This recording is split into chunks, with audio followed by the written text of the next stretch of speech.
ಶುಭೋದಯ, good morning. ಏನಪ್ಪ recipe ಇದು ಅಂತ ಕೇಳ್ಬೋದು. ಜಸ್ಟ್ ಇದು ಟೊಮೊಟೊ ಬಾತು.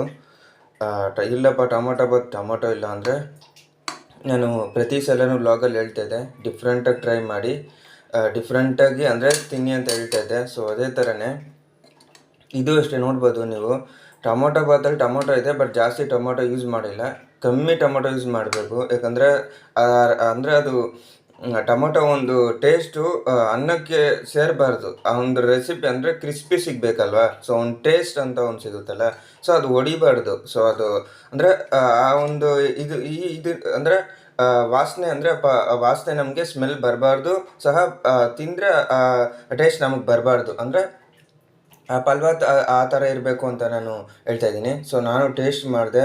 ಆ ಒಂದು ಚಿಕನ್ ಅಂದರೆ ಬಿರಿಯಾನಿ ಇರುತ್ತಲ್ಲ, ಸೇಮ್ ಕುಷ್ಕ ಬಿರಿಯಾನಿ ಅಂದರೆ ಸೇಮ್ ಇದೇ ಥರ ಇರುತ್ತೆ,